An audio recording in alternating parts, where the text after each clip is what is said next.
कभी कभी हम इतने उदास हो जाते हैं कि ऐसा लगता है कि जैसे बस अब कुछ बचा ही नहीं। और कभी कभी एक छोटी सी अचीवमेंट में ऐसा लगता है कि जैसे कर ली हो दुनिया मुट्ठी।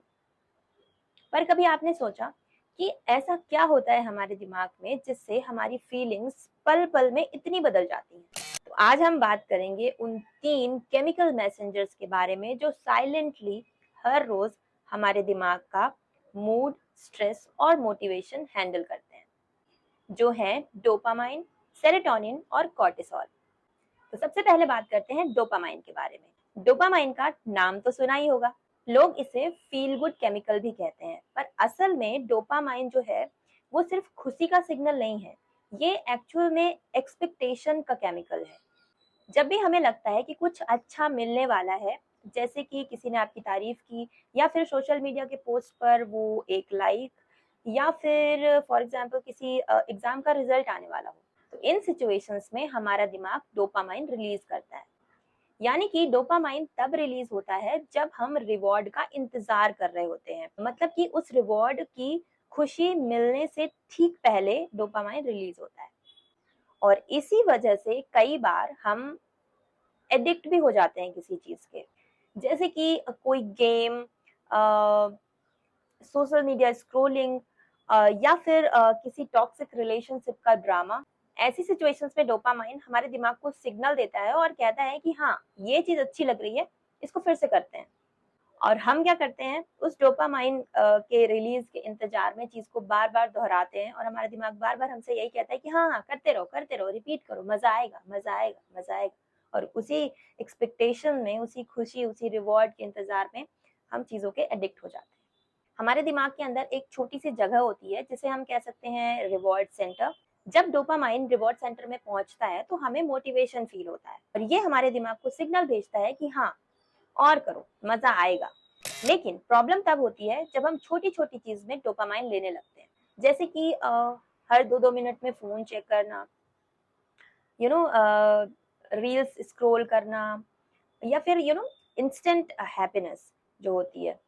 तो ऐसे में क्या होता है, इजीली डोपामाइन रिलीज होता है।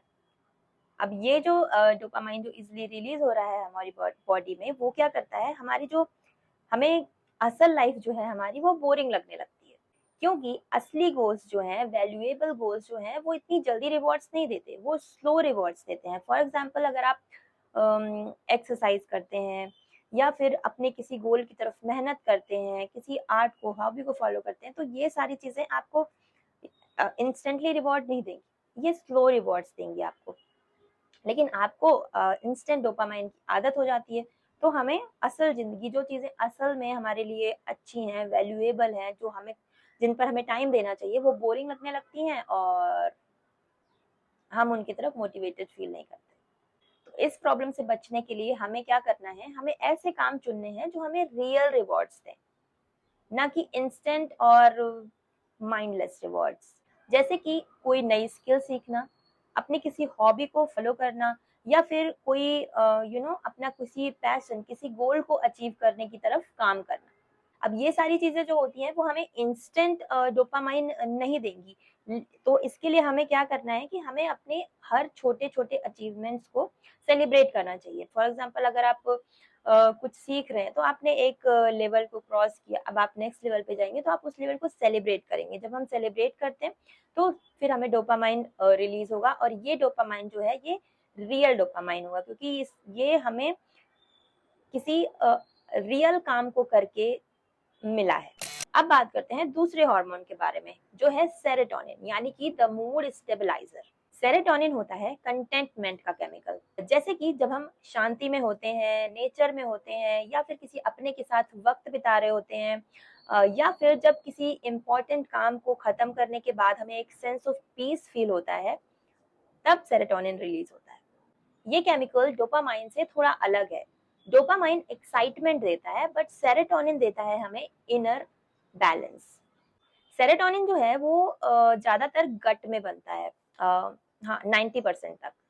इसीलिए गट हेल्थ और मूड का डायरेक्ट कनेक्शन होता है। आपने सुना भी होगा ना कि जैसा खाओगे वैसा ही फील करोगे। That's true. अगर हमारी गट हेल्थ अच्छी है तो हम अच्छा फील करते हैं अंदर से। ब्रेन में ये प्रीफ्रंटल कॉर्टेक्स और एमिगडाला के बीच में एक इमोशनल बैलेंस बनाने का काम करता है, और इसी वजह से एंजाइटी और डिप्रेशन से भी इसका लिंक होता है। अब अगर सेरोटोनिन लो है तो हम इरिटेटेड फील करते हैं, एंजाइटी होती है, लो सेल्फ वर्थ फील होती है, और साथ ही साथ सोशल विड्रॉवल भी हो सकता है। अब सेरोटोनिन को बढ़ाने के लिए हम क्या कर सकते हैं? रोज थोड़ी देर 10-15 मिनट हमें सनलाइट लेनी चाहिए, नेचर में वॉक करना चाहिए, ग्रेटिट्यूड जर्नल लिखना चाहिए, साथ ही साथ माइंडफुल मेडिटेशन करना चाहिए। इसके अलावा ट्रिप्टोफैन रिच फूड भी लेना चाहिए, जैसे कि दाल, दही या बनाना। ये सब करने से हमारी बॉडी में सेरोटोनिन केमिकल जो है वो बनता है। इसके अलावा जब आप किसी की हेल्प करते हैं बिना किसी रिवॉर्ड के, तब भी सेरोटोनिन बढ़ता है, और आपका भी और सामने वाले का भी। अब बात करते हैं cortisol, the stress hormone. Cortisol को एक विलन जैसा हार्मोन माना जाता है, लेकिन ये विलन भी जरूरी है। आइए देखते हैं क्यों। कॉर्टिसोल होता है फ्लाइट और फाइट का हार्मोन। जब भी कोई डेंजर होता है, रियल या फिर इमेजिन्ड, इस बात से दिमाग को फर्क नहीं पड़ता है कि वो डेंजर जो है वो असल में है या फिर हमारे दिमाग का फितूर, तब क्या होता है, ब्रेन जो है वो एड्रिनल ग्लैंड को ये सिग्नल देता है कि अब आप कॉर्टिसोल रिलीज करो। और जैसे ही कॉर्टिसोल रिलीज होता है, हमारा हार्ट रेट बढ़ने लगता है, हमारा अटेंशन शार्प हो जाता है, और हम सर्वाइवल के लिए तैयार हो जाते हैं। तो ये चीज हमारे लिए अच्छी है जब सच में डेंजर सामने हो और हमें उससे बचना हो।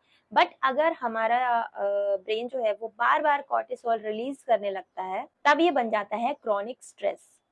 अब अगर हमारी बॉडी में कॉर्टिसोल हाई होता है तो हमारा वेट बढ़ने लगता है, हमारी इम्यूनिटी लो हो जाती है, हमें नींद नहीं आती, हमें मेमोरी की प्रॉब्लम होती है, साथ ही साथ हमें एंग्जाइटी और डिप्रेशन भी हो सकता है। तो अब कॉर्टिसोल को कंट्रोल में कैसे करें?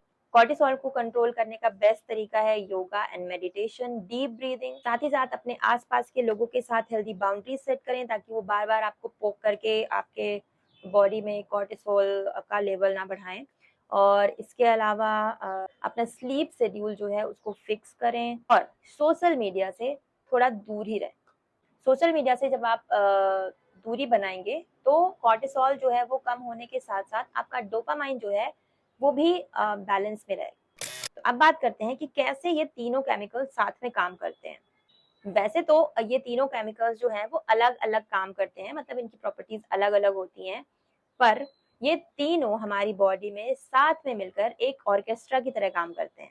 इसको ऐसे समझ सकते हैं जैसे कि डोपामाइन हमें देता है चेज करने का जुनून, सेरोटोनिन हमें देता है सेंस ऑफ पीस जब वो चेज कंप्लीट हो जाता है, वहीं कॉर्टिसोल हमें अलर्ट करता है जब उस चेज में हमें कोई रिस्क या फिर कोई खतरा महसूस होता है। तो अगर इन तीनों के बीच में बैलेंस बना रहे तो हम मोटिवेटेड, काम, पीसफुल और साथ ही साथ अलर्ट भी फील करते हैं। लेकिन अगर यही तीनों चीजें इम्बैलेंस हो जाएं तो हम डिमोटिवेटेड, डल और छोटी छोटी बात पे पैनिक हो जाते हैं। अब आप समझ गए होंगे कि हमारे इमोशंस जो हैं वो अनप्रिडिक्टेबल लगते हैं, बट एक्चुअल में इनके पीछे भी एक मैकेनिज्म होता है। तो अगर आप समझ जाएं कि आपके अंदर चल क्या रहा है और ये इमोशंस कैसे काम करते हैं, तो आप इन इमोशंस के गुलाम बनने की बजाय इनके मास्टर बन सकते हैं। आप अपने इमोशंस के इन केमिकल रिएक्शंस को समझ करके उन्हें बेहतर तरीके से रेगुलेट करना सीख सकते हैं, जिससे आपकी लाइफ बहुत ही बेहतर बन जाएगी, क्योंकि तब आप सिर्फ रिएक्ट नहीं कर रहे होंगे, आप सोच समझ करके उन्हें रेगुलेट करेंगे और सही डायरेक्शन में चैनलाइज करेंगे। That's it for today's video. अगर आपको आज का वीडियो अच्छा लगा तो इसे लाइक और शेयर करना बिल्कुल ना भूलें। साथ ही साथ अगर आप चाहते हैं कि मैं इस सीरीज का पार्ट 2 भी बनाऊं, जिसमें हम बात करेंगे एंडोर्फिन्स, ऑक्सीटोसिन और गाबा के बारे में, तो प्लीज कमेंट करके बताएं और कमेंट में लिखें कि यस वी वांट पार्ट 2।